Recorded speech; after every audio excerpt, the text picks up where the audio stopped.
Thank you so much for What? everybody joining us today. I am joined with the one and only, the legend, Craig Skitz. What? Legend. Well, thank you. That's very nice. How have you been doing? I know you just started your own podcast not too long ago, actually. I did. Yeah, I did. It's pretty good. So far, so good. Can't complain. Did you say you tweeted at me? Because I want to make sure I get retweeted because I don't see the tweets. Yeah, I tweeted at you here. Okay, okay. I don't see it. So, yeah, I don't see it. Hold on. Sure. I'm sorry. I know we're live. Oh, it's fine, Okay. man. I know we're live, but I need to make sure that everybody knows, that people who want to hear me talk, and then this is the, there we go. Let's see. Oh, you got an overlay and all that stuff. I told Squishy. you I Oh, made it up. you, you're on it. On it. Okay, hold on.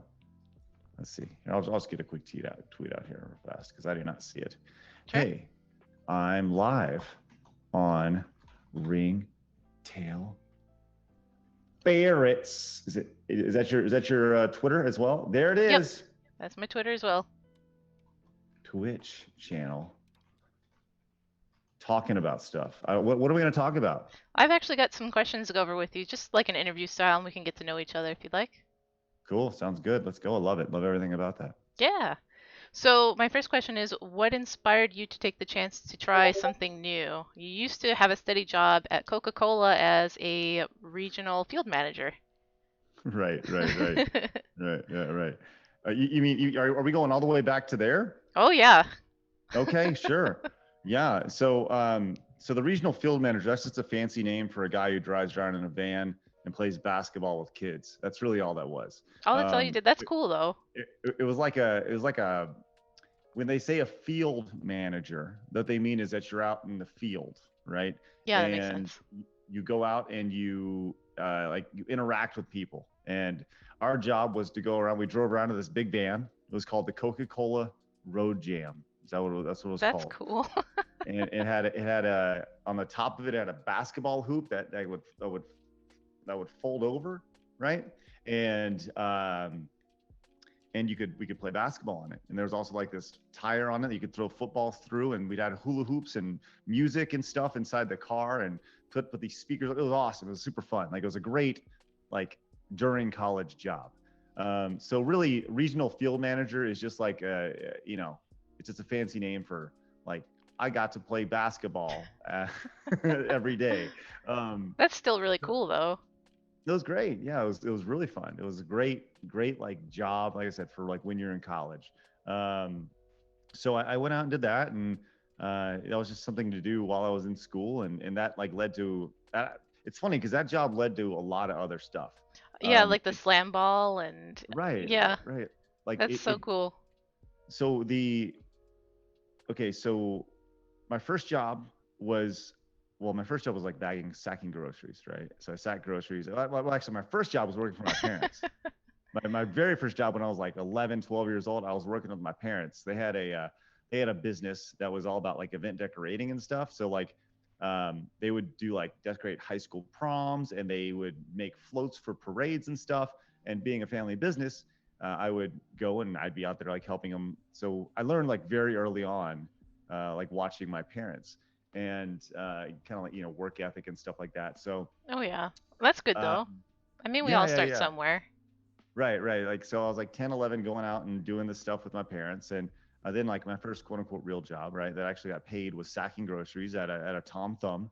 And so then I became a cashier, which was a big deal. Then I became the lead cashier.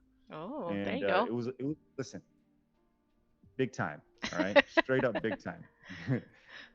So did that. And uh, then like I worked. Then I got a job at this place called GameWorks, and GameWorks was like this big arcade that was started by Sega Oh, in the that's cool. late 90s. Okay, it was like this big, like, I'm talking like 30,000 square foot arcade, TVs everywhere, video Jeez. games all over the place. It was the coolest. Like, it was the arcade in like Dallas, in Texas. Like, it was the place to go. That's And really I got a cool. Oh, it was the best. And I got a job there. I initially came in to be a waiter. But this girl there, they had this position called a play jockey, and a play Oh. jockey was essentially a like a DJ.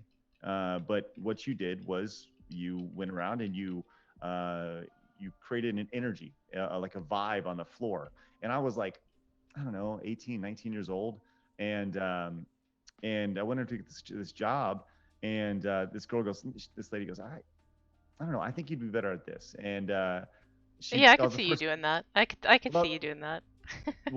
I couldn't prior to that. That was the first time a microphone was actually put in my hands, Oh man. and so this lady Susan was her name, Susan Steinberg, and she goes, listen, I think you can do this. So she handed me a microphone and she said, look, I just want you to talk about your favorite game at GameWorks. That's all I want you to do. It doesn't have to be anything long. It can just be however long you want to talk about it. You just turn on the microphone and talk. And once again, this is a big place with a ton of people in it, right? And she she goes, here, do it. And I was like, Oh man. I was like, I can't do this. I'm not going to do this. This is crazy. Like, what do you, I can't talk about this. So I spent legitimately probably 45 minutes going over in my head what I'm going to say for 15 seconds. And I'm rehearsing it. And I think I wanted to talk about like Mortal Kombat 4 or something like that, whatever it was. And I don't even remember what I was going to talk about, but um, as I'm talking, so about 30, 45 minutes pass. They're just sitting in the restaurant of this place, just like waiting for me. And like they're laughing because they know I have this in me, but I don't know I have this in me. Right. So finally, after like 45 minutes of going through this and scripting this in my head, I turn on the microphone. I take a deep breath and I say, hey, game word, and I just Oh word no. vomit all Oh over the no. place. And I immediately turn off the microphone, turn back around, and Oh walk no. into the restaurant. And these ladies are laughing their ass off at me, and Oh they're like, "It's no. okay." They're like, "It's okay." So like 5 minutes later, I get back on the microphone and I talk about whatever game I was talking about, and they're like, "See, you can do it." Catch And me if you it was can. a big like learning experience. So it was cool. It was neat. It was fun to do, and but that job led to the Coke job because I was on the microphone. I was on the That makes microphone sense. so much. Yeah, I was on the microphone so much. And this guy, these people, the guy who hired me was in there eating lunch. They had like an activation there, and he was the guy who was on the microphone. And they were looking for people, and he heard me on the mic, and he goes, "Hey, you need to come work for me." And I was like, "No, I kind of like working here." So like he came back 3 months later, and he's like, "No, dude, you seriously need to come work for me." He's like, "How much you making?" I was like, $10 an hour. He's like, "I'll pay you 15." Oh I was like, damn. "Sold." Yeah, I was like, "Sold. I'm in." Man, back then Um, that's a decent amount too. yeah, I was rolling in it. Rolling in it. It was great. But like I said, it was a great college job. So did that and worked with Coke for several years. And then and the thing about Coke is that led to it wasn't like Coke proper. It was a company that worked for Coke, right? It was like a third party that was hired to do this activation for them. Okay. Um, so, but they were like had really really high regard for Coke. So that same company was hired to do the Olympics that year as Oh well shit. for Coca-Cola. So and do like the activation in Salt Lake City in 2002, which really dates me, but this is 18 years ago, right? Um, and I was chosen to go up to the Olympics and in Salt Lake and be on a microphone up there and essentially talk about the Olympics for 12 hours a day. And it was like super fun and really memorable. So I can say I emceed at the Olympics.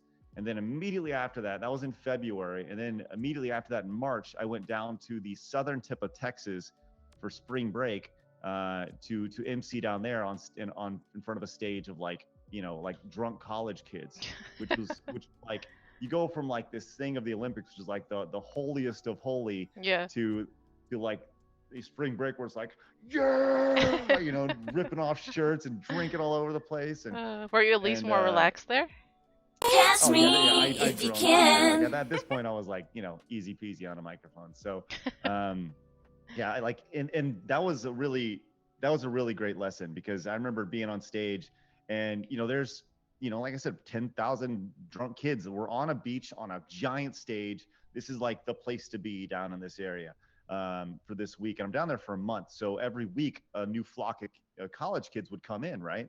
Because it's their spring break. So we're down there for a month or whatever, and it was like a really big learning experience because you're in front of these people and I remember my boss at the time, the same guy who hired me out of GameWorks was there, and he goes, "Look, you get on stage, you mess up, you just got to own it because if you get on stage and you're in front of a ton of people and they see you mess up, and you messed up, they know you messed up, so there's no use to like act like it didn't happen. You just gotta own it." So Yeah, just go with it. right, so I remember him telling me the story about how he got on stage and he said something stupid and he just kind of like everybody knew it and he just kind of looked at himself and he's like, okay, everybody on the count of three say I suck or say you suck. It's like 1 2 3 you and 10,000 people, you suck, and everyone laughs and they move on and then just like a clean slate, right? Right. And that's something that's always stuck with me is the idea like it's totally okay to mess up. No one's going to be perfect, and I think that's translated through obviously Screw Attack and Game Attack, and now here Right. with you can't be afraid to mess up. You can't be afraid to go for it. If you mess up, it's no big deal. Yeah, I mean, you're gonna make mistakes. That's how you learn. So yes, I was a regional manager at Coca-Cola. That uh, was a long man. I'll tell you, I was talking, man. I'll tell you what, that was that's crazy. all Sorry about good. that. That's what we're here for. You Hmm. also used to play slam ball on Spike TV for a team called the Bandits, which I totally approve of, by the way. I love the name. Right, right. Yeah, it was fun. And I know you're an NBA fan, so what is your favorite team? Oh, it's clearly the Mavericks, right? I've Ah, been the a Mavericks fan, Mavericks. and I'm from Dallas, right? I've Yep. been a Mavericks fan. I've been a Mavericks fan since they were losing more games in a season than in any NBA team in history. Like, I remember the good years when, and I'm going to say names that you've never heard of. Like, I remember the good years when Chris Gatling was their best player, when George McLeod was raining threes. Like, that's how hardcore of a Mavericks fan I am. So, Gatling I does love. sound familiar, yeah. I grew up with Well, the old school Bulls though, like Pippen, Scotty, all of them. yeah. So Chris Gatling was I believe he was a Golden State Warrior, and then the Mavericks got him, and he was like this big lefty. I remember him having this big lefty swooping, wearing a bandana, whatever. But you were a Bulls fan as well. I Yep. enjoy the Bulls for sure, obviously, and being in that growing up in the '90s, I love the Bulls. So Oh yeah, I grew up in the 90s too. I think we're the just about the same age, honestly. well, that's awesome. Yep. The black jersey with the pinstripes, the red pinstripes, that to me is like the cleanest jersey like in NBA history. I love that. It's I'll the have to best. I don't remember that. I'll have to check that out for sure. It was like the special limited edition Bulls jersey before limited edition Bulls jerseys and NBA jerseys were a thing. It was like, oh man, black with red pinstripes. Whew, man, it was legit. Um, I know you went from the world of slam ball and you wanted to do broadcasting. If you were offered a job broadcasting now, would you pick it up?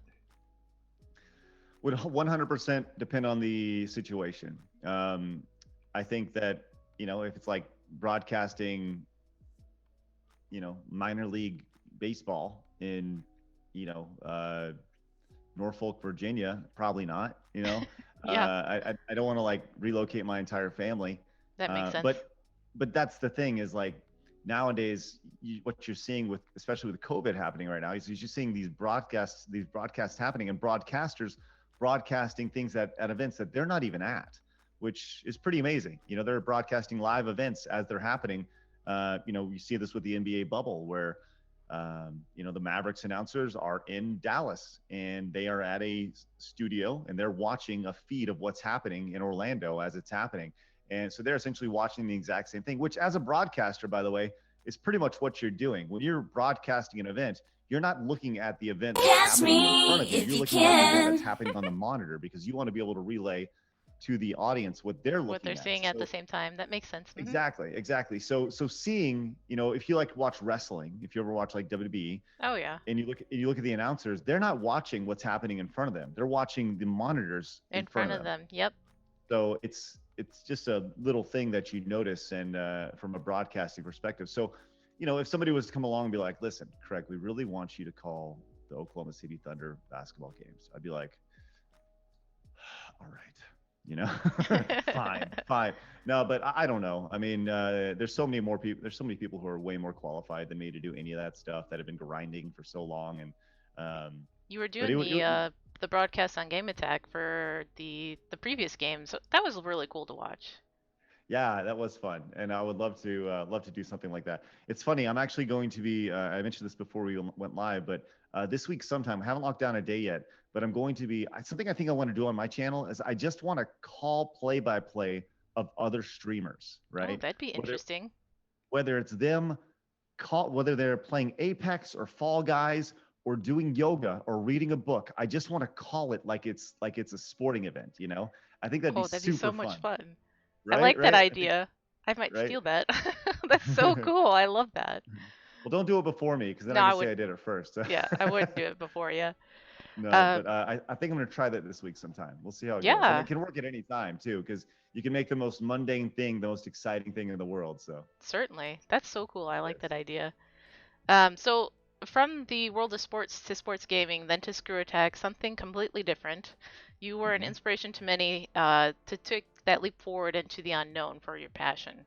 What advice would you give someone new starting today? For what? To go out and get Yep, their to start over? to start over or start doing streaming or YouTubing. Okay, first things first, you got to know you got to know you want to do it, right? And Right. if you like, there can't be any doubt. Like, it has to be a I need to do this, right? Like, um, and then if you are like 100%, this is something you want to do, you want to make a career, you need to educate yourself and put a path together of how you're going to do it, right? But before that, you have to decide that you're going to do it, right? I People are like, well, what advice can I have? I need this tech equipment. I need this before I get started. No, you don't. You don't need any of that shit. Just sorry, can I say that? No, that's fine. I mean, Okay. I'm living proof my camera's 10 years old, so. Okay. Sorry. Can I say bad words? Am I allowed to say Yeah, bad words? you can cuss. Okay. I don't care. Good. Poo poo. You just need to do it. And I know that sounds stupid, and I know that sounds really cliche, but my tagline is go get it. Just go get it. That's kind of like my mantra for life. Go get it. If you want something, you got to go get it. No one's going to hand it to you. No one will, Right. especially when it comes to YouTube, YouTube, Twitch, whatever. You're going to have to grind, you're going to have to work, and you're going to have to do it. Whether you want to be a YouTuber, a Twitch streamer, an NBA player, be a housekeeper for a living, whatever you want to do, like, you have to do it.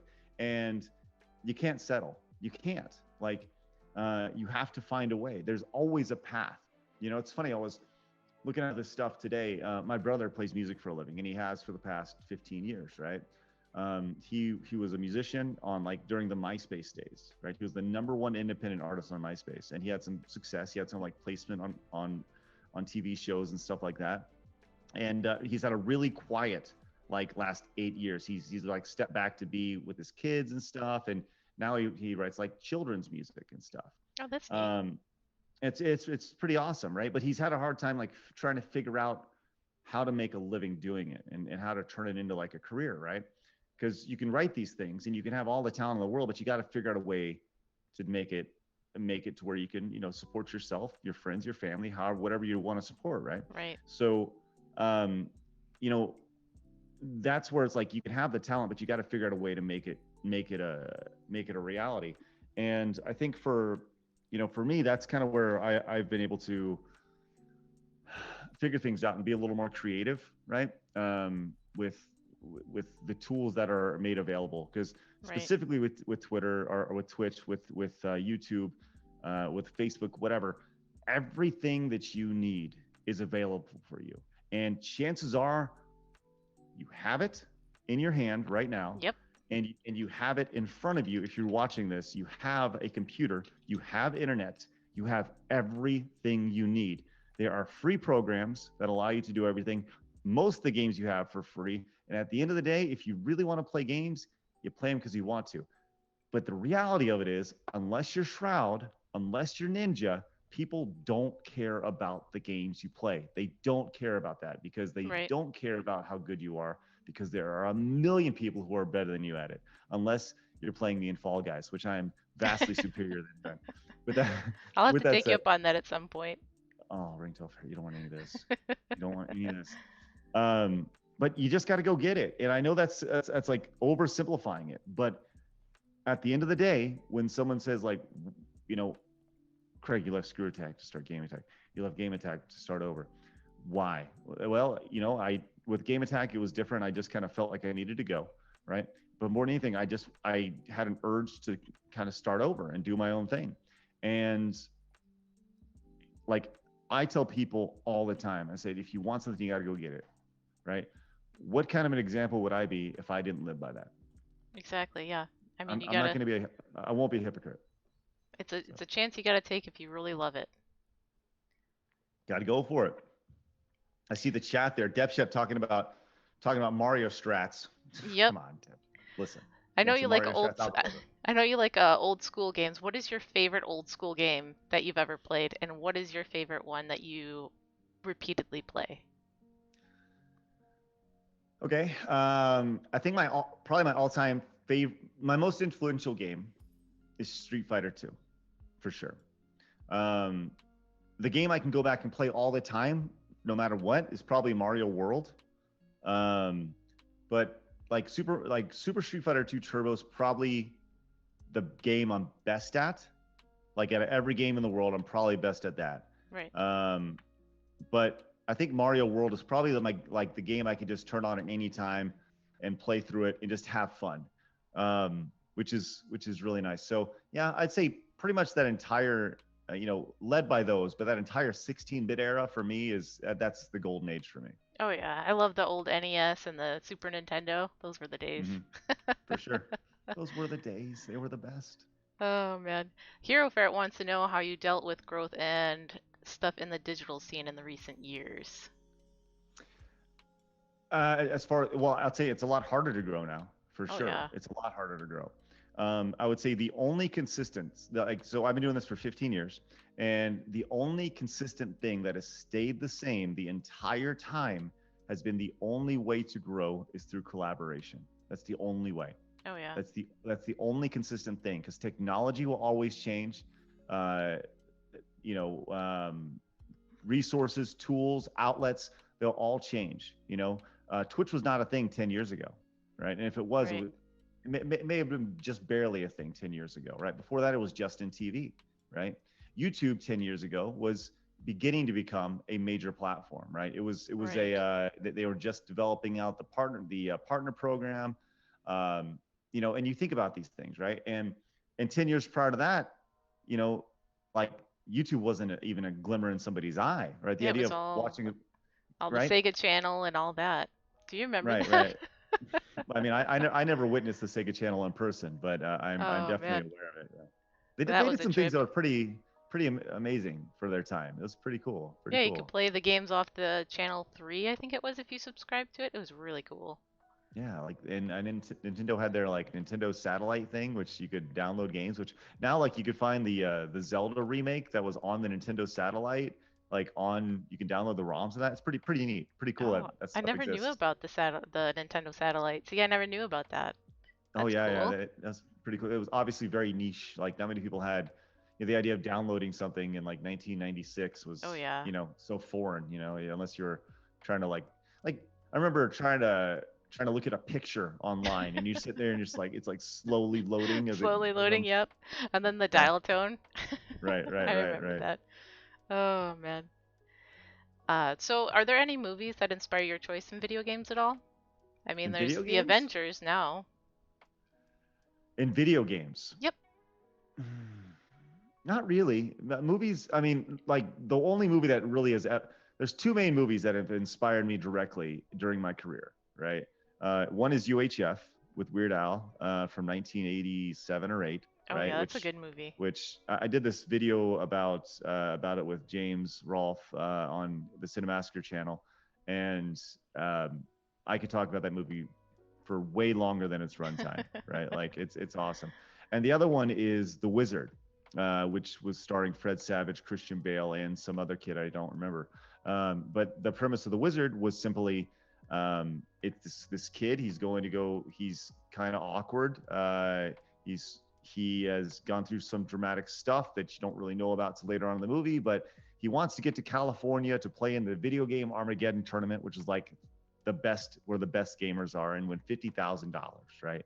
And he hitchhikes his way there, and that is where the first time you see Super Mario 3 is, Oh, that's cool. and as a mystery game in this tournament, and that movie like inspired a tournament that I did on the Screw Attack days. So, and just kind of having that wow factor when it comes to live events, and just the holy shit moment that people deserve and want and desire when it comes to that stuff. So I'll definitely have to check that movie out. I don't remember it. Deb Chef wants to know what is your most earliest video game memory? probably playing, probably playing Tetris and Mario Brothers, Super Mario Brothers, probably on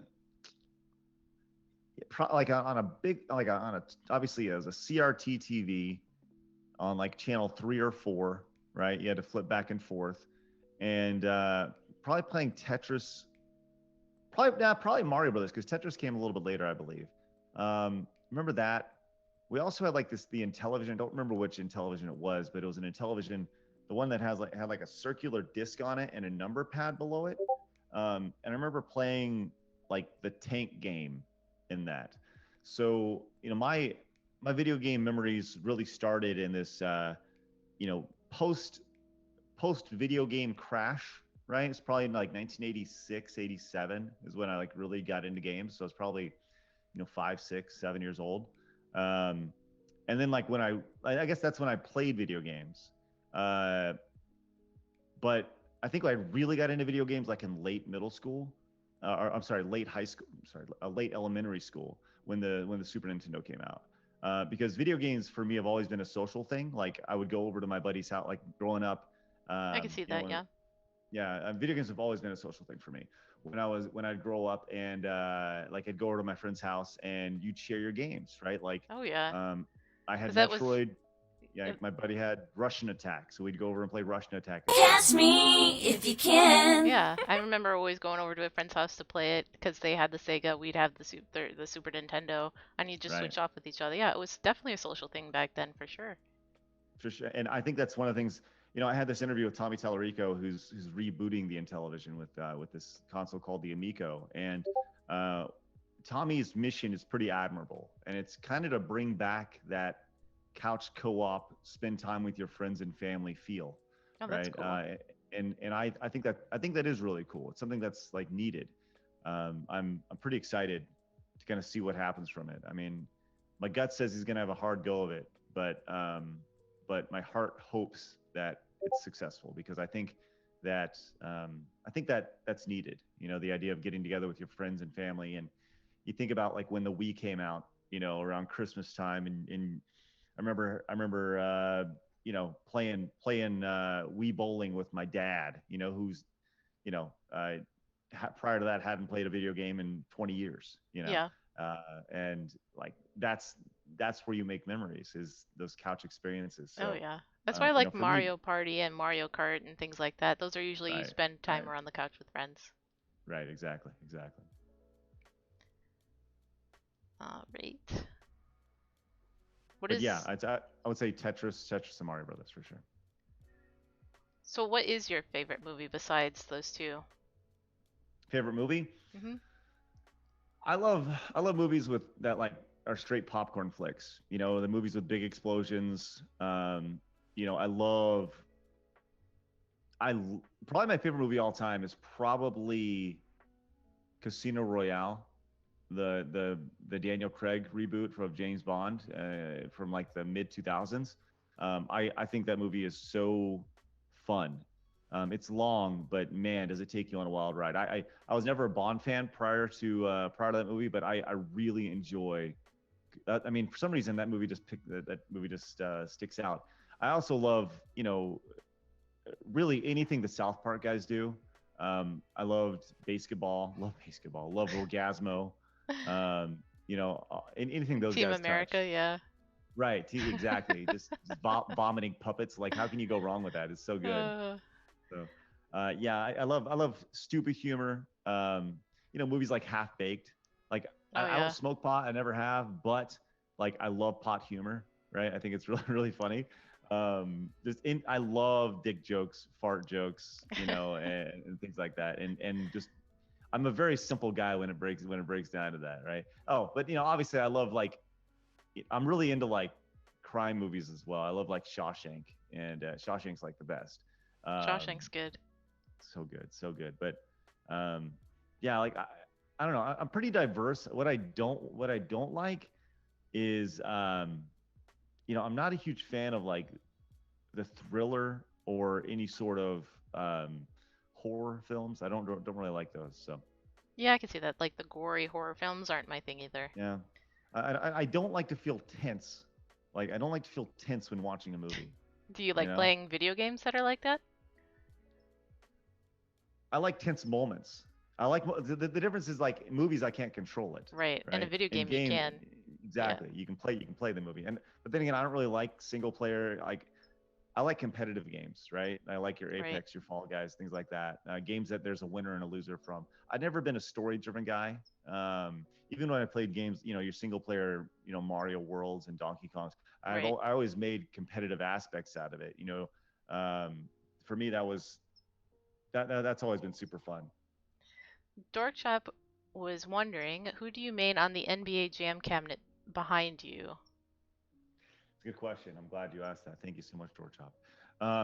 The Generally it depends on the game, but this has 3 games on it. It has NBA Jam, NBA TE, and NBA Hang Time. Hang Time, you will not beat me at ever. Uh, Jam and TE have a little bit too much random in it, so you can lose those games. But Hang Time, I generally play as the Bulls with my created character. Because that's what I love about Hang Time is you can make your own character and you can max them out by winning a bunch of games, which I'd like to point out, I have literally never lost a game in NBA Hang Time. Oh, that's a So challenge. never. I've never lost a game in it. But I have lost in NBA Jam. I have lost in TE because there's just too much randomness attached to it. So Yeah, that makes sense too. So yeah. Tesla is wondering, what was your favorite PvP Halo mode in your first version of Halo? Halo 2 was the first version of Halo I really got into. Favorite PvE or PvP? I'm sorry, what was it quite people? Was it PvP? It was PvP. Yep. Okay. Yeah. Man, yeah, obviously, any sort of multiplayer mode was the best. I'm trying to think of the names of the maps. There's that map. The map that really comes to mind when it comes to Halo 2 is the map where it's like all blue, it's snowing outside, and there's like the sword in the middle with a shotgun down below it. I don't remember the name of that, but Lockout. Yes, VG Scroll Lockout. So that's like when I think Halo 2, that's what I think of for sure. But Halo 2 for me, that was the Xbox 360's like heyday for me. That was like that's the first. I remember the first time because I was out of gaming like up until that point. I'd been in college and stuff, and I think everybody has this dark period, right, where they step away from games to do something else, whether it be school or whatever, right? There's usually a 4 to 5, 6 year period, or maybe they just never come back. But for some reason, people step away from games for a certain amount of time. Oh yeah. For me, I remember coming back, and I remember going to my buddy's house and learning about Xbox Live on the 360. And I was like, wait, so you can play other people online, like from your couch, and like you're playing all in the same game? And this was probably 2004 or 5 when this happened. And I was like, what? Are you Yeah. serious? And I remember it being a huge deal back then. right. And there have been people like doing it on their PC since like 1996, Yeah. But I remember just being like blown away. So that's what I remember about Halo 2 specifically. But those two things. Did I lose you? No, I'm still here. Are you still there? Uh oh. Did I lose you? I'm still here. Okay, cool, cool, cool. Yeah, I'm still here. What is one of your Okay, most cool, cool, cool. memorable moments along your journey that you'll never forget? That's a great question. Um, Or a few. no, no, no. Okay, so I was really fortunate enough to a lot of E3s were really great. Going to E3, you know, the easy answer and the number one answer will always be the relationships, right? The friends I've Right. made along the way. That's like easily the best and most accurate and honest answer. It's not about the things you do; it's about the people you do it with, right? So obviously the relationships that I've had, with all the Screw Attack guys, the Game Attack guys, and everyone else I've met along the way. But as far as sure physical experiences, that like when you said that, the first thing that came to mind, um, there was an event that I was invited to for. It was a review event for Call of Duty Blackout, and Blackout. I was a huge Call of Duty fan, right? And I've always had a good relationship with a PR company that produces that does all the PR work for the Call of Duty games. So I don't know if they do this now, but they used to do this where for big releases, specifically Call of Duty, because Call of Duty at the time was the biggest franchise in the world, right? And it still may be. I don't know. I think Right. Fortnite may have topped it, um, but Blackout was like this next level game changer. So they invited me out to go to this event, and what they would do is they would fly you out, and then they'd put you in a hotel, and you'd play the game for a few days, right? And that's how you would review the game. So when the game is released, you would have your review ready to go, and your score, and so as soon as the game is released, or whenever their embargo for the review is up, you can release it, and that's how you see all the reviews go live at the exact same time, right? Um, so I've never been a big reviewer of video games, but Call of Duty was like the lone exception, right? And it was always like the selfish thing that I'd want to do. So the PR company is like, "Hey, do you want to come out and review the game?" Of course I do. So I go out there, and I'm out there with Chad James, and I said, "Can Chad come?" They're like, "Sure," right? Um, so we go out they fly us from Dallas to LAX, right? When we arrive in LA, we get off the plane, go down the escalator, and there's a couple guys in suits with our names on it, standing out there. A couple limo drivers, right, Well, that's or cool. private drivers, whatever, right? So they have our names on our, like, Mr. Skistimus, Mr. James, right? And we're like, hey, so immediately we're like, this is sweet, right? So That's so we got cool, these yeah. drivers, right? I feel like super important. So we get in their car, right? And we're like, where are we going? Like, oh, we're not at liberty to say. We can't Oh tell you no. where we're going. Oh no. So we drive for about 45 minutes, right? And in the back of their car, there is food and there is booze and whatever we want to eat. It is straight out of the movie Blank Check, Oh, right? that's It so is cool. crazy. Like, if we wanted to get lit on the way there, like, we could have got lit, right? I actually think we did stop for In-N-Out Burger on the way, because they're like, "You guys hungry?" We were like, "Sure," So we stopped for In-N-Out on the way. So about like 45 minutes later, they take us to another airport, right? And we're like, "What are we doing at this airport?" They take us to Burbank Strange. Airport. Okay, don't even know what's going on here. And when we get to Burbank Airport, we everybody starts, like, all these people who are coming in for this event, they start queuing us up in like this room, like a real life lobby, right? So there's probably, I don't know, maybe 40 of us at one point, right? And we're all hanging out in this room, and there's a glass window in front of us, right? And in that glass window is there's like a chair, like an examination chair, and all these tools and stuff, and we don't know what any of this stuff means, right? We're just looking at it like, okay, this is kind of crazy, right?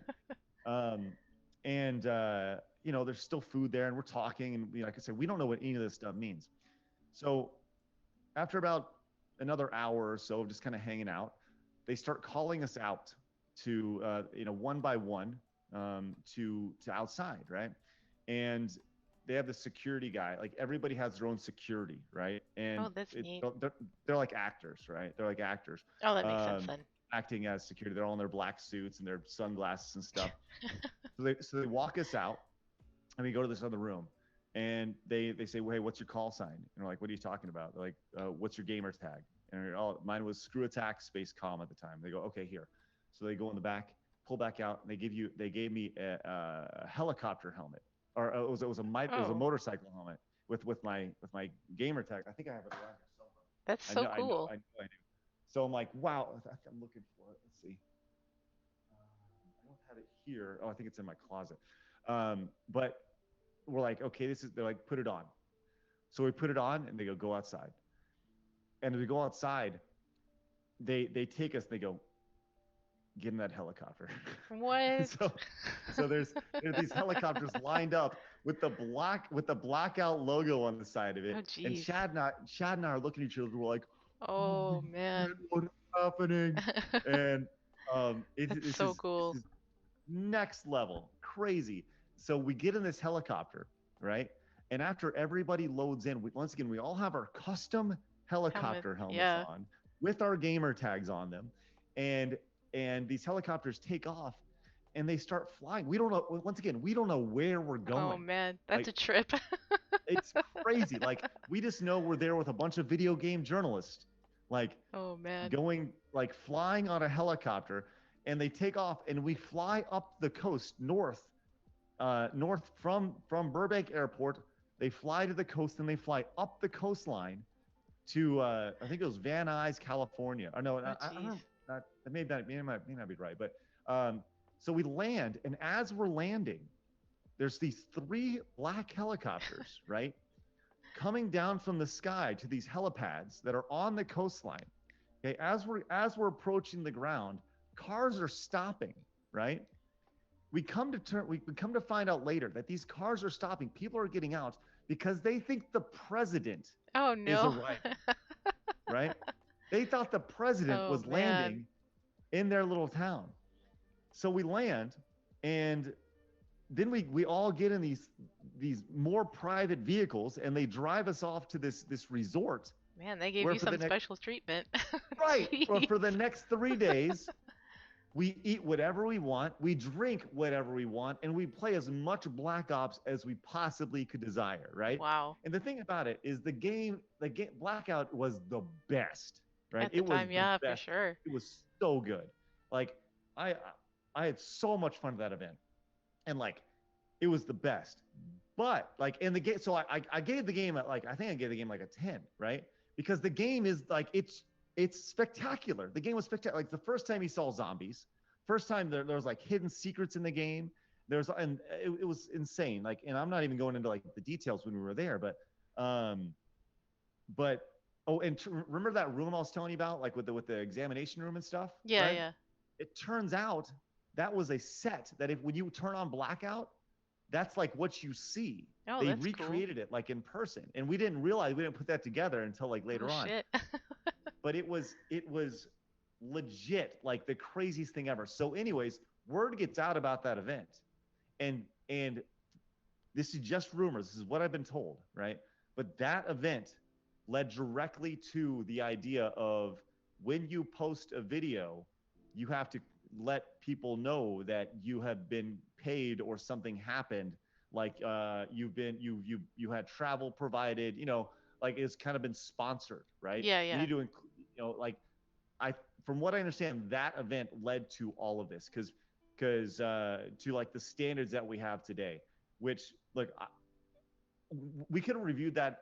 Like I could have played the game for 3 days in a back alley and still gave it a 10. But the event was spectacular, That's and so like cool. I felt so lucky to be a part of that event, and that's the one event that like really sticks out in my brain, um, from like a screw attack perspective. And the other one I would say is going to doing with Game Attack is going to Disney World and doing the drunk drinking around the world that we did like super early on. Oh, yeah, yeah. That was the best. So Well, yes, that's cool. Man, that's one hell of a memory there. Jeez. it was the best. That's It amazing. was yeah, like it was crazy. It was nuts, and like they'll never do anything like that again. I Oh, feel so probably not. fortunate to do it. You could Yeah, make a movie it was about that. right. You I mean you really could. I Oh, wish I wish I was like rolling on it back in the day. And that was But like I say, if you ever get a hold of Chad James, ask him about that event. If you Oh, ever like just definitely. like if you tweeted him and be like, hey, can you tell me more about the blackout event from Call of Duty that you went on with Craig? Like Oh, he will yeah, I'll talk about have it all to. day long. I'll It was definitely insane. tweet at him. That's Yeah. amazing. Uh, Tesla's wondering what tips do you have not to overstep each other on audio for gameplays?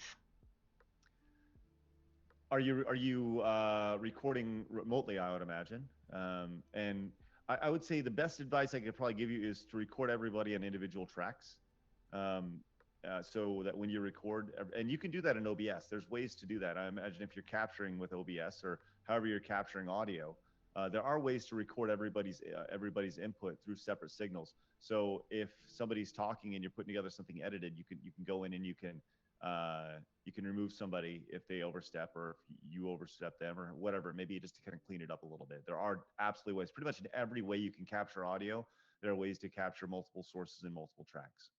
That's true. Tesla, if you do have questions about that, I can show you how to do that later. Um, Yes.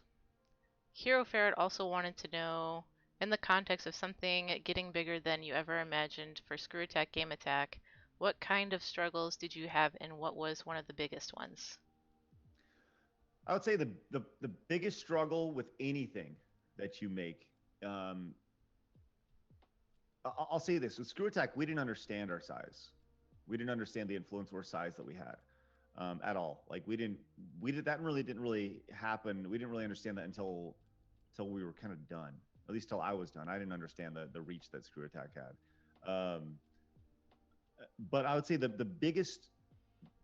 biggest struggle with anything that you're trying to grow is making sure it's not a secret club. Right. There's a lot of folks that want to keep you small. They like the comfort of keeping it tight, right? Of making sure that it's their club. It's a secret club just for you. And while that sounds really appealing, it's the worst possible mindset you can possibly have. That's like the biggest hurdle for anything, for any sort of growth. As far as reaching a point to where you've grown larger than you thought you would, um, with Screw Attack, I never really had goals like that, right? It was never like, well, I want to be the number one website in the world. Right. Um, the goal was to make something fun and every single day. Um, that was probably the biggest thing with Game Attack. I would say I don't think we really ever had those goals either. It was really survive. Can we survive? Yeah. And I think that's probably the biggest thing, especially when it comes to streaming. Can you survive and do this for a living? Um, so as far as reaching those goals, I mean, I think obviously we're successful with Game Attack, and with Screw Attack, we didn't know we were successful at the time, because honestly, with Screw Attack, none of us were making any money.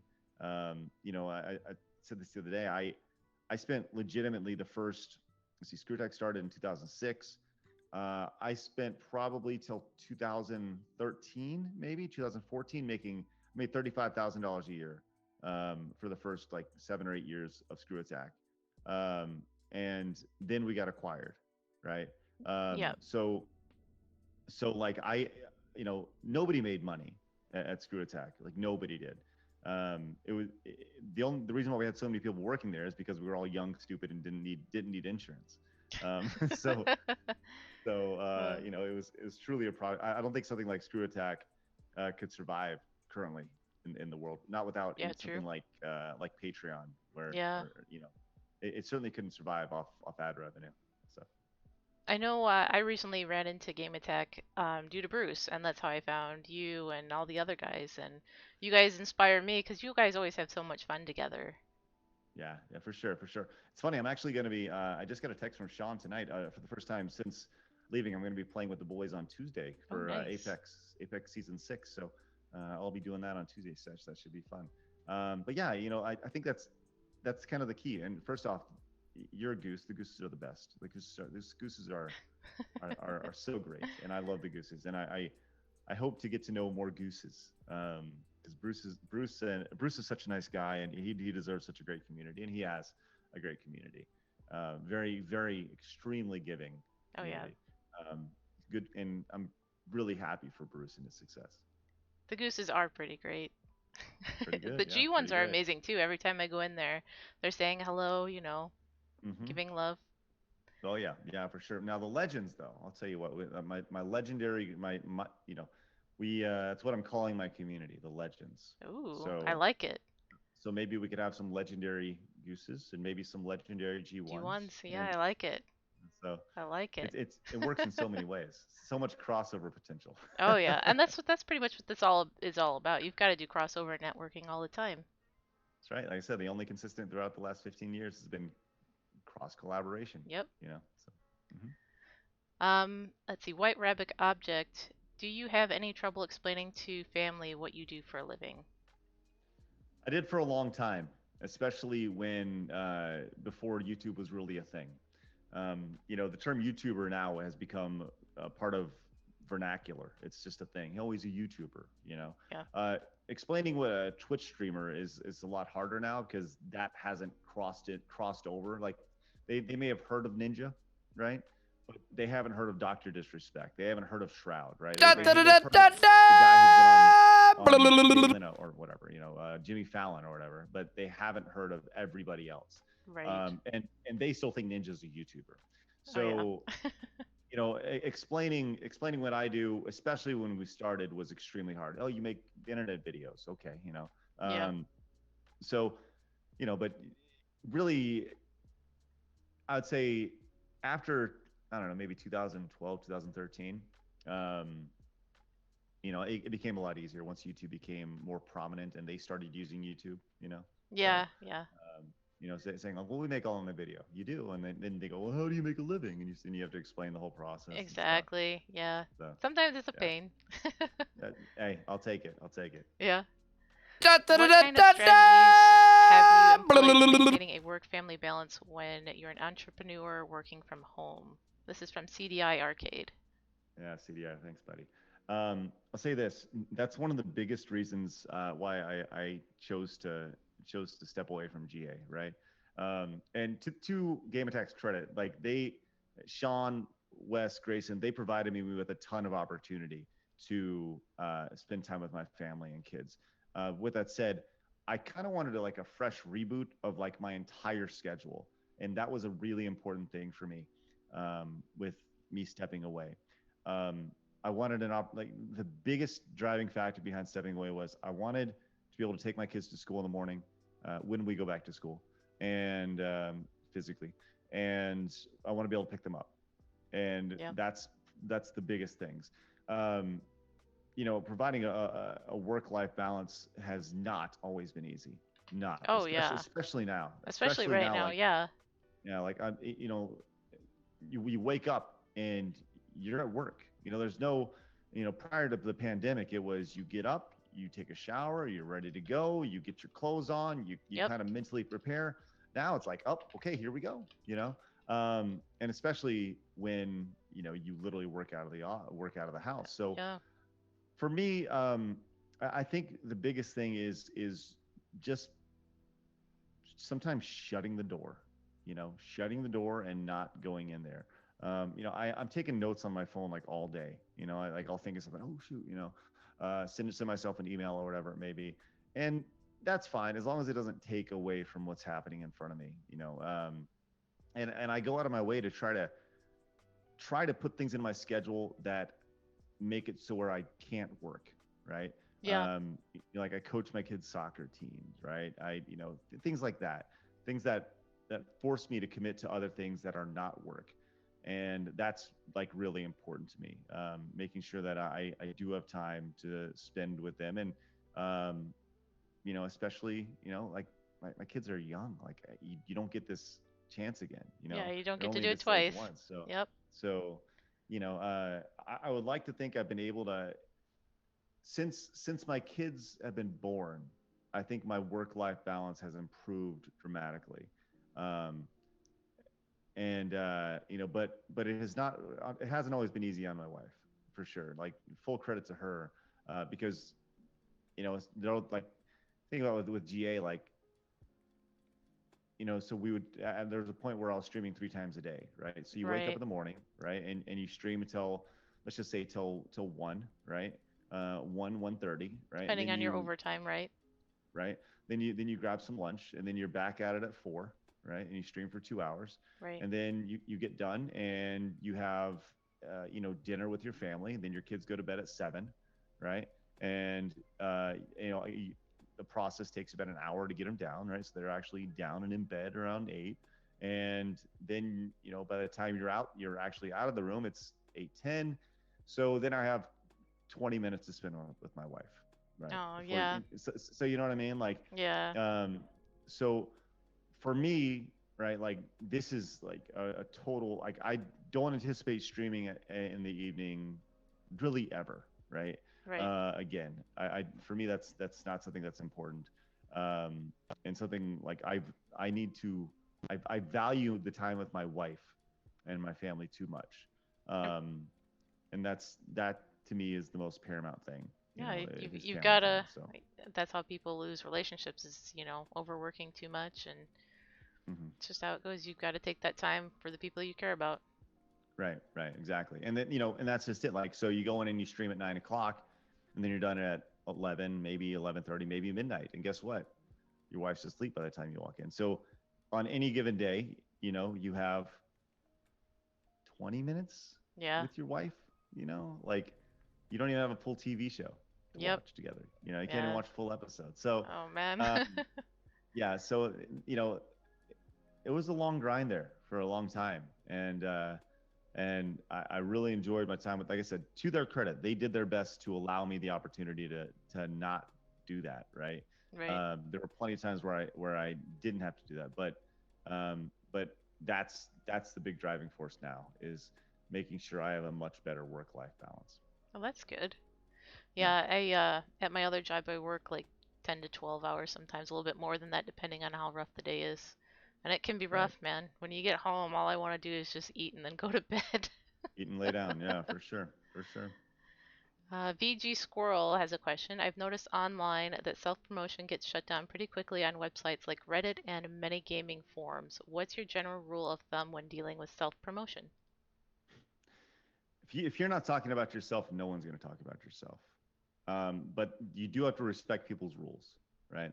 Um, on Reddit, they're pretty big stickler about that. So you need people who are power Reddit users to promote your stuff. I know there's several G1s who have seen a lot of success in promoting, getting their clips seen. They have a lot of karma on Reddit. As far as other forums and stuff, I would say more than anything, you just need to be active in their community. It's just like anything else. You got to grind, and you got to make sure people know you first. You got Yep. to build some credibility within those communities. You can't just step in and be like, "Hey, look at me," because you think about, like, whether it be in a chat room, whether it be in real life, right? Somebody comes in to say, "Hey, look at me." Do you really, like, do you take them seriously? No. But if somebody comes in, you get to know them, and then you say, "Oh, by the way, I have a Twitch channel, or I have a YouTube channel." You build some credibility, you build some relationships. That's when that works out. So, but with that said, like I said, if you're not talking about yourself, no one's going to promote you. No one, like very few people go out and they're like, I really feel the need to talk about VG Scroll today. You know what I mean? Yeah. I really feel the need to talk about Craig Skitz today. It's very hard for somebody to get to talk about somebody that's not themselves, and that's just the reality of people in society today. Because if you think about it, what is social media about? It's not about it's not about sharing topics. It's about you. It's about you sharing you, Yep. right? You being an influencer. You look at my selfie. Look at my bicep. Look at this thing that I did, right? Right. Um, and that's the world that we're growing up in, and that is the most fucked up thing. Yep. It's Social crazy. media wasn't around when you and I were kids. No, and I gotta be like, straight up. If social media, if the world came together and was like, listen, social media just doesn't need to be a thing, it would heal so much. I know. It would heal so much the world, so much to the world. It'd do It's some crazy. good. Yes, I it mean, would we do some gotta, amazing stuff. yeah. Well, and it's also done some good stuff too in showing light to recent events around the world that, we wouldn't usually The, see. the, That's the good it side of has, it. yeah. I'll say this. I'll say this about the good versus bad, right? It has shown good, right? But how much bad have you seen because of it, A lot, yeah, right? certainly. Exactly. Like, Yep. at a certain point, you go like, do you really want that for all that, Nope. for as, for the amount of miserable people there are that that just devote their life to social media and following whatever's happening on Facebook or Twitter or Instagram or TikTok or whatever happen, that just revolve around the dopamine rush of getting that extra like, that extra heart, Yep. that extra retweet, right? Um, it's really just a sick thing, man. And like, I I have tried many times. I've stepped away from Twitter like probably 3 times, and I keep getting sucked in. Back It's just in. this Yep. weird mental game, and I like But that's I what it is. It's a game. It's I definitely a nearly game. 2 months ago on my birthday, I nearly closed my account. Oh, wow. I nearly closed my account just because it was like I just can't do this anymore. I Yeah. just don't want to do this anymore. But what are you gonna do, right? Like I work on this online space. I kind of Yeah, need to tell people about the stuff that I'm doing. exactly. Um, but it is what it is. By the way, I see. I'm sorry, real quick. Do I see Party Peter in the chat? I Yeah, he do. came, Let's he go. rated us. Nice, Yeah. You were nice. playing Love with him that. last night. It was so funny listening to him last night, just screaming. Yeah, I talked to him on Discord. He said he got his first win. Love that. Awesome. Nice. Way to go get it, Peter. Way to go. That's awesome. Well, I don't want to take up too much more of your time. I know you said that you want to spend some time with your wife and your kids. Yeah, like by the way, I work life balance. Now we can go a little longer if you want. No big deal. Okay. Yeah. So when did you decide that you wanted to go out on your own? Because I know you said on Game Attack that you and Sean had been thinking about it for a while. I'll tell you this. I've been thinking about it for a while. And for me, it was, and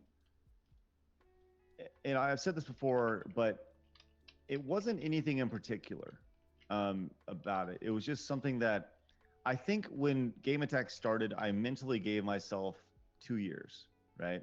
I was like, okay, I'm going to go as hard as I can go for 2 years with GA, and went 3 with Game Attack. And I think after the third year, after we had our birthday, it was May 1st. Um, it wasn't like, I think I'm ready, right? It wasn't anything like that. I think just mentally, I was like, remember when you said like you're only going to give this 2 years? And I think I kind of called back to that in the back of my head. And then one day I woke up and I was just kind of like, okay, I think I'm ready. Like, I think I'm good. And like I said, it wasn't anything about the boys. It wasn't anything about the community. It wasn't anything anybody did. It was just strictly a me thing. And just for me, it was just kind of like, okay, I guess it's time. I love spending time with the boys. I love playing games with them. They're so much fun. Um, but for me, I just kind of looked at it and said, what about doing this? Like, what about going out and doing something for you for the first time in your career? Yeah, because you've always been Because with a group of people. Yeah. right.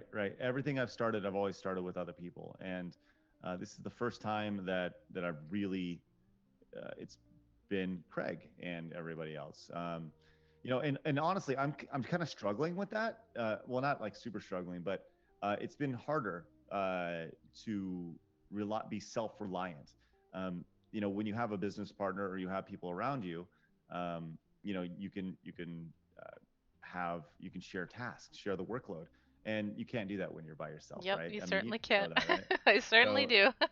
yeah, so I've had to be a little more resourceful this time around.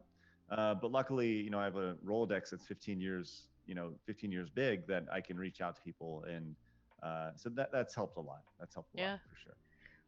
And it always helps too when you have, the mods helping you. I can Oh totally my relate to gosh, that. They're amazing people. man, yeah, Travis and Indy are spectacular, and I'm so honored and excited that they're with me. It's awesome. Yeah, mods are the unpaid heroes. Oh my gosh, yes, for sure.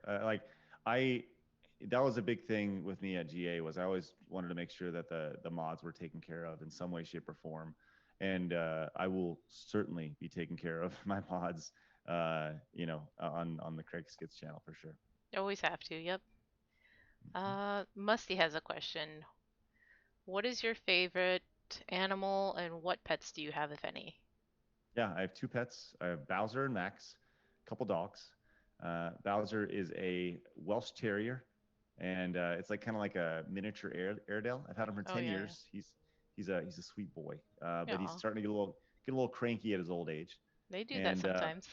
mhm. and Max, I don't know what Max is.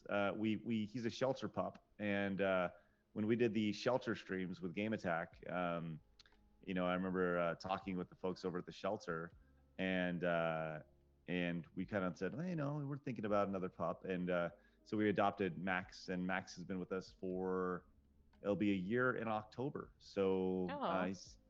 he's he's still a little rascal. He's a little pup for sure. But yeah, so I have two dogs, and I'm definitely a dog guy for sure. Love dogs over cats. Favorite animal definitely is just a good old puppy dog. Puppies are great. White Rabbit Object wants to know, Craig, how do you deal with trolls on your stream? Luckily, I have an outstanding mod team. Between Indian tribes. We actually had a guy come in the other day trying to do a bunch of dicks in our chat, and Oh no. they're so quick. They're so quick to get rid of it. With that said, when it comes to trolls, you, you kind of just got to go address them straight up. And it goes back to something we used to say at Game Attack, very simply, like if somebody comes in and they're being a jerk to you, just go, are you okay? Like, are you all right? It's okay. Like, because you just need to know. Some people may be having a bad day, right? That's It's true. funny. I tweeted something out earlier. I'll actually pull it up. This guy tweeted at me, and Oh yeah, I he saw that said, tweet earlier today. right. He's something like he put this long response about how like the podcast really kind of sucked, Oh and man. it's like I'm cool with that. I'm cool if it's like constructive criticism. He's like, Right. you could tell James is really bored. It's like, well, what you don't know is that that's who James is. That's how he reacts. That's how he talks. Like I know James. You don't know James, right? Right. But this guy put together this thing. He's like, he's pretty much said, if I'm hating, let that fuel you, right? It's like I wanted to respond with like, are you 12? Like, are you 12 years old? Like, because if you are, that's fine, right? I understand that you haven't learned how to act like a Right. person yet, right? But I would say you need to, tackle them head on. Very simply, you just need to let them know that that's not how we act here. That's not Yeah, how we act. That's not how we're gonna act. And if you want to act like that, you can go somewhere else. yeah, And pretty then you much. ban them. Yeah. Very simple. Yeah, I had a couple trolls I had to ban for saying some really inappropriate things to me, Yeah, which there you was, go. yep, not something you want to It, do, but it happens. look, it's okay to drop the hammer. Oh yeah. Like, you have to set expectations. You have like I know that you want to grow, and I know that going from 3 viewers to 4 viewers is very important. Like I've been there. I know that. Like it is right now to me, right?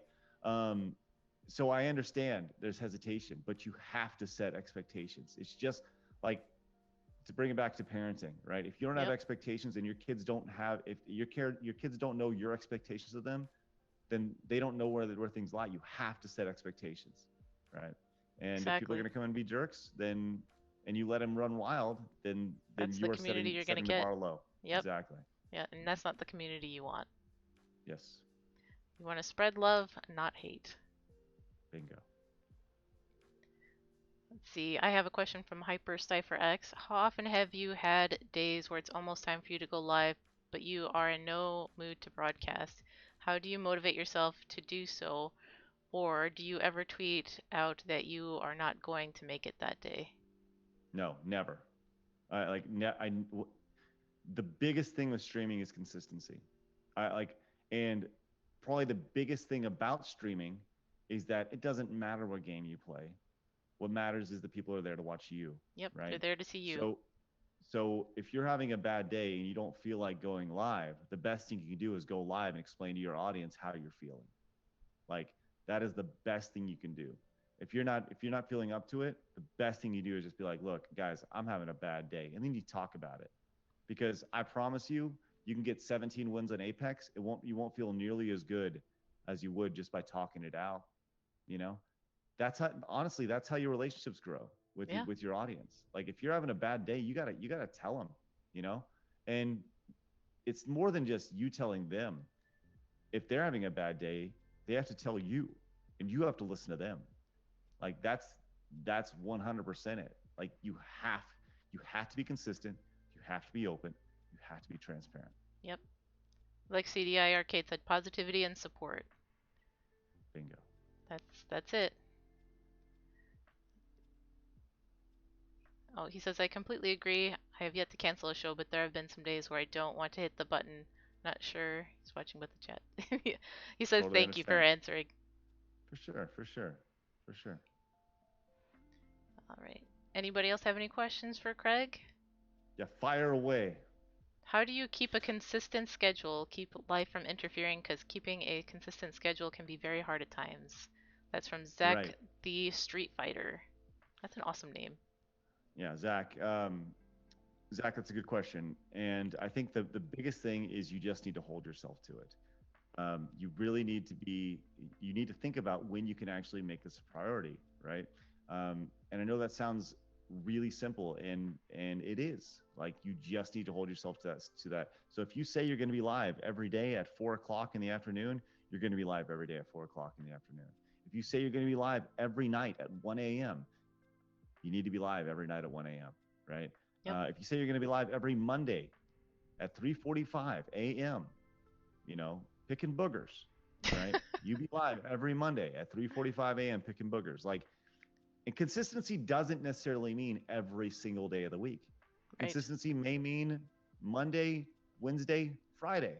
It may mean Monday, Thursday. It may mean Sunday, Thursday. It can be consistency is whatever you want it to be. It doesn't mean every single day. It doesn't mean Monday through Friday. You want to pick boogers whenever you want, you do it, Yep. Let's see. Hero Ferret, who's one person or a few that have really helped you or inspired you? For me, it's Bring to Hero Ferret. Aw. Oh, oh. One person that's truly like inspired me over the years. I've always had a lot of admiration for the Mega 64 guys. Oh yeah, Um, that's way back when too, and they're still going. and they're still rolling. They found a way to survive almost 20 years. Oh yeah. And these guys started doing something funny when they were teenagers, and they've been able to support their families doing it, and that is amazing to me. I've always been inspired by them and their creativity, and they've been able to adapt, which is probably the coolest thing about them. Someone who's helped me, I would say the biggest person who helped was the first person who believed in what we were doing, and that was a guy named Mark McDonald. It's a guy who, if you asked him about Screw Attack, I mean, or what he did for Screw Attack, he wouldn't understand it. But Mark he was a manager over at GameVideos.com. And after spending months of emailing people, trying to find a way to make $1 making videos online, Mark was the first guy to take us up on it. And he was the first guy to say, okay, yeah, let's work together. And we made $500 from Mark McDonald. And that first $500 was the catalyst to say, okay, you can do this. You can make a living doing this. That's So, cool. yeah. So I think, those are the people that really kind of, those are the first people that truly said, okay, yeah, you can do this. Like, it goes back to that family, like question about the family, right? Yeah. Like it's hard to explain to my parents what I was doing, right? I broke up with my long-term girlfriend over Screw Attack because she didn't understand what I was doing, Oh. right? So the oh, it's okay, it worked out. Um, It did. but finding somebody who believed in what we were doing, or at least saw potential in what we were doing for the first time, that was really amazing. So, Yeah, having someone believe in you is huge, even if it's just someone from, behind the scenes that the chat doesn't even know. right, exactly, exactly. Dr. Long, how hard is it adapting to all the changes that happen consistently in the internet since it is not the most stable of things? Yeah, that's been a theme literally since the start. It's if you're not changing, if you're not adapting, you're going to die. And that's something we said at Screw Attack all the time. And people hated us for that because it goes back to the idea that people like comfort. They like the same. They like this warm little, the corner of the internet that they're in. They like the chat room with nobody in it, right? They like that one-to-one interaction. So they don't want, so so being able to adapt is something like you have to be able to do. Right. And you have to it's got to be more than jumping on the train. You have to try to lead and be the conductor.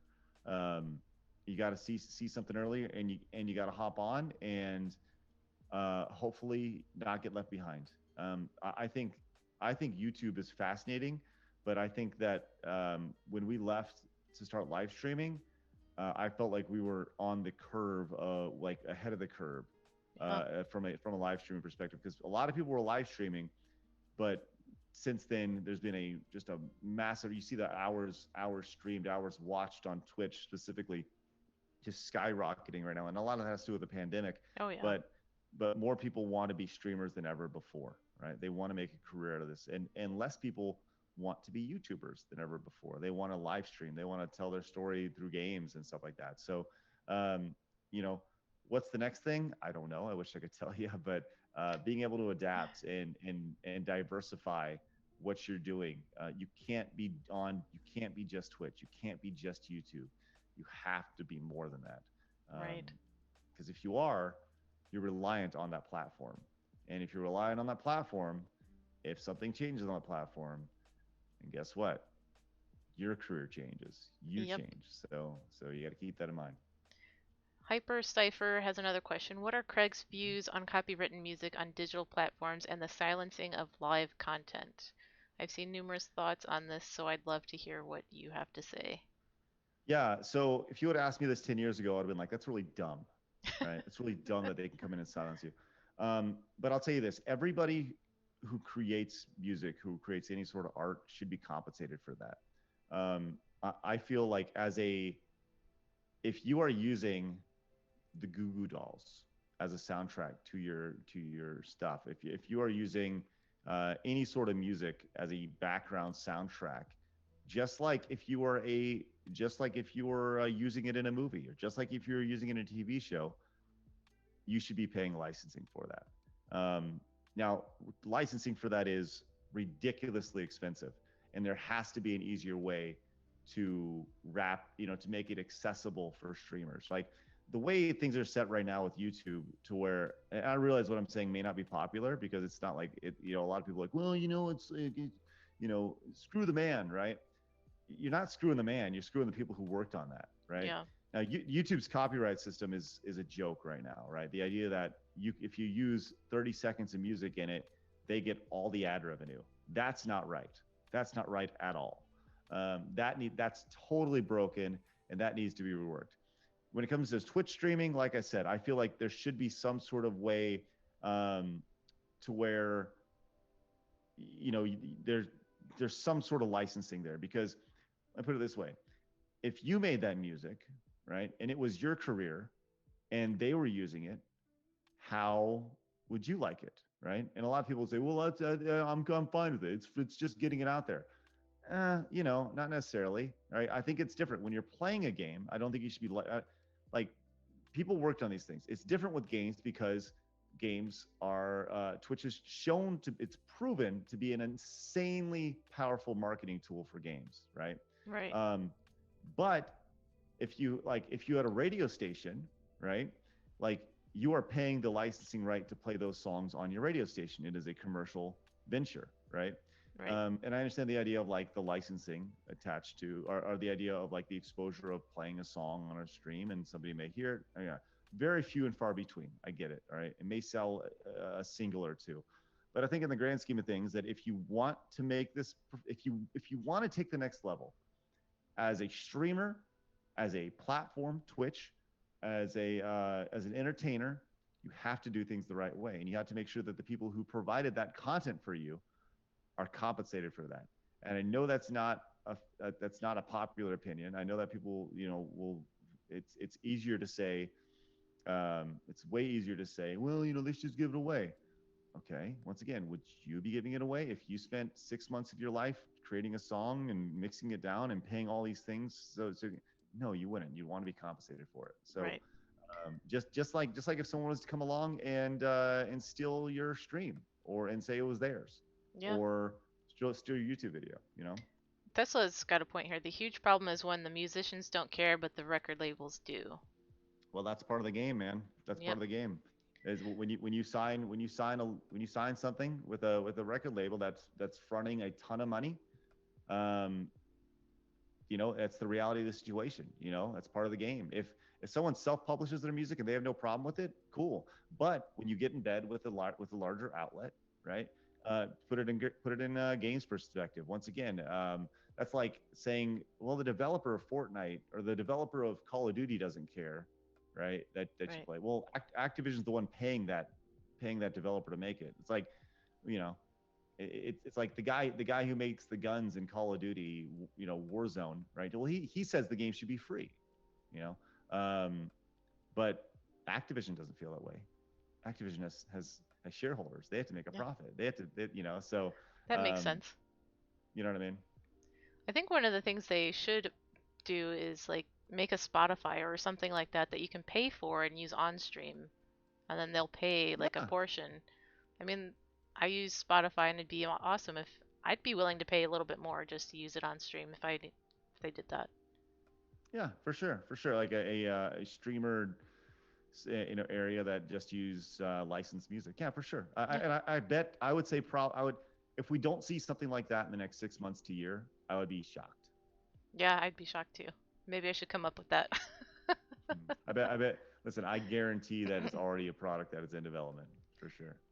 Zach has another question. Inspired by the multiple podcasts you've done, I've started working on my own podcast. What advice do you have for starting podcasts? Um, I guess the best advice would be consistent with it, have fun with it, and be yourself. That's probably the best advice I can give you.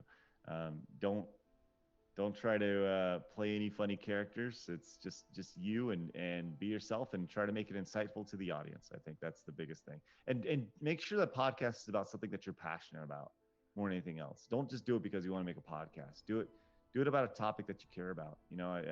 I go specifically to the podcast I just did with Gus from Rooster Teeth, and he launched a podcast with Rooster Teeth about plane crashes. Right? Like, why? Because he's passionate about plane crashes.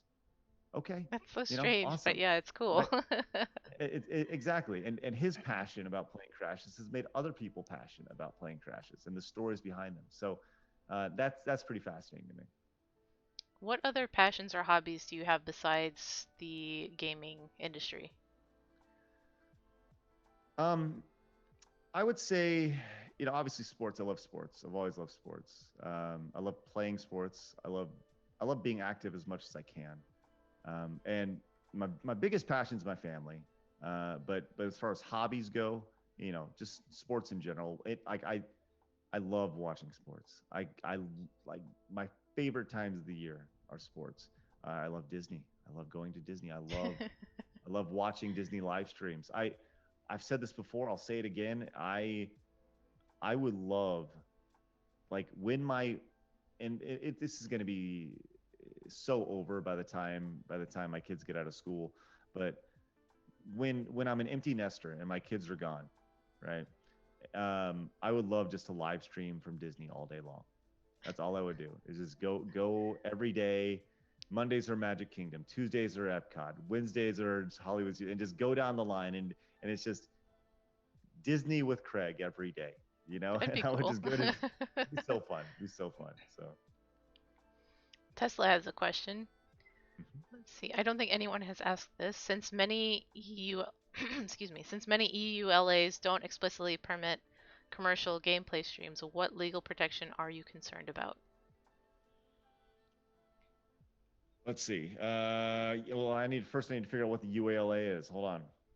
Let me find that out. Find out what that is and why I should care about it. Let's see. User. Okay, licensing agreement. Okay, here we go. Since many license agreements don't explicitly permit commercial gameplay streams, what legal protection are you most concerned about? Uh, I would say in something like that, right? When it comes to, um, you could argue at any time that what you're doing is a personal live stream. It's not a commercial live stream, right? Um, just as if the guy going down to the corner is playing his music and someone puts a dollar in his hat, right? He could just be playing songs personally, right? And somebody just decides to put a dollar in his hat, right?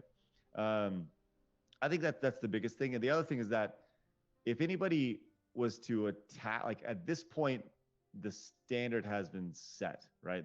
Right. There's a standard when it comes to games that if you release a game, like you're going to be cool with people playing them, right? You go back to Nintendo a few years ago, where Nintendo was, they were like, well, we're really not so sure if you're going to post our stuff about our stuff on YouTube. We need to receive a cut of that, and that's how the whole Nintendo I influencer thing remember that. happened, Yeah. and Nintendo was destroyed when it Yep. came to that. And eventually they were like, "Whoa, okay, that was kind of stupid." Um, I think that's kind of where we're at with this, where there's been a precedent set when it comes to games, specifically on Twitch. And Twitch is such a, like I said, it's a valuable marketing resource, right? That if you were to come out and say, no, you are not playing our game, and any of you who are playing our game on this Twitch platform that is owned by Amazon, the biggest company in the world, I swear to God, we're gonna come and find you and hunt you down. Your game will be dead before it even got off the ground. Yep. So if you're in the games industry and you're going to do that, number one, you're an idiot. Number two, you're an idiot. Let's see. Musty was saying almost every dev explicitly states if you cannot stream it. I've done this many times for betas, which is understandable. Oh, okay. So I think he's saying that you can't. They're saying you can't stream betas, which makes sense. Oh, well, yeah. That's like going to that Call of Duty event, right? Like Yeah. there's a thing called embargoes, right? And embargoes are a set time when you're allowed to do something or release something, and that's just the business world. That's just them wanting to control their narrative, which is something that the internet has allowed them to do. So I have no problem with that. No problem with that. Now, if you want to stream their beta, you will never be getting a beta access again, and Yeah. like from anybody, because word travels fast. The industry is not as big as you think it is. Zero Knight saying Fortnite is still in beta. Not anymore. It's actually out, which is funny. Yeah. Yeah, there's still some games that are in early access where the devs are Oh, sure. letting people stream it. I mean, I Yeah. guess it just depends. Yeah. I mean, there's truth to that, right? Because like I said, it goes back to wanting to control the message, right? If you have a game that is buggy and janky and gross, but you still need people to test it, you don't want that. You don't want the buggy jankiness to be out there, right? You want a Right. clean, polished look. So you don't want people streaming a game that you don't want seen, right? When you're ready for it to be seen, that's when it's allowed. But just because you have a game early, um, doesn't mean you have the right to play it, Yeah, right? that's up to When the when the the devs, I would assume. They would give it the exactly green light or not. devs and publishers for sure. Yep. Mhm. Musty's asking, what do you think about early access? I always say don't bite unless you're willing to pay that much for exactly what it is. Depends if it's free or not. For me, yeah, I think that's probably a big thing. Like a lot of times you see games that are early access that are still in development, um, with the promise of you'll get this at X at the end if you invest early. Um, I think it comes down to your relationship with the developer and the publisher, how you feel about it. If you have a trusting relationship with a developer, and you feel that the finished product, whenever it is, whether you hop in early access and you know that a year, 2 years down the line, you're going to get a fully fleshed out product, that's totally on you. I have no problem with people going into early access or developing early access games. It just comes down to your trust and your relationship with that developer or publisher. Yeah, that makes sense. Like for early access games, for me, I won't pay the $40 for it because an early access game that's still really buggy doesn't make sense for me to be paying 40 or more. Right, right. Yeah, it does. I mean, no, like in no other line of entertainment, like think about the idea of an early access movie, right? Which actually would be pretty amazing if you were That's to be able to actually see kind of cool. like if you're able to see like the first cut of a movie, man, I'm thinking of new business ideas here, but actually I think people would be all about that. If you were to see early access cuts to, the Avengers, right? And that's something you invested in. It was $60, but you get early access and you get to see the final product as well. You go along for the ride, so you know. Yeah, that's true. And tons of people would be down for the Avengers for that. Right. Yeah, I'd that's be one that's of pretty them. cool. Love that. Yeah. Maybe let's do one more question. Is that cool? Sure, yeah. Cool. Let's see. One more question. I'll let chat ask. I'll make Anyone it else? awesome. Yep. No. And once again, if you want to ask me more questions, you can find me on twitch.tv/Craig Skitz. So I'll tell you this much. This Monday, I have something that's gonna blow people's faces off. Oh, So make sure you're there. I stream early in the morning, 9:30 a.m. Central Time, 9:30 a.m. Central to 11 a.m. So you're at home. I need you to come and show up because I got some fun stuff here. I'll So definitely catch you during lunch. It's my work day. cool. Please do. Let's see. It doesn't look like anyone has any other questions. Good. Whatever you guys want. Like I said, just hit me up anytime. Yeah, For sure. go give Craig a follow on his Twitch and his YouTube as well, since he does his podcast and release them every Monday. Ringtail, I have a question for you. Sure. What's your goal? What do you My want to do? goal. Yeah, what's your My goal? Do you, goal. you want to be a streamer for a living? What's the goal for you? I would love to do streaming for a living and then do what I actually do for work as volunteer work. Right now, I'm a veterinary assistant slash receptionist, but I'd love to just do volunteer shelter work and maybe stream that even and help out shelters along the way. Nice. That'd be a passion of mine to do. Cool. That's great. Well, go get it. I will. I'm definitely working on it. Go get it. I love it. I love it. Awesome. Well, it's been a pleasure talking to you. It's been an honor, Craig. Thank you so much for For sure. coming. Yeah, for sure. Thanks for chatting tonight, and all you guys watching. Thank you guys very much for your questions, and hopefully I'll see you guys soon.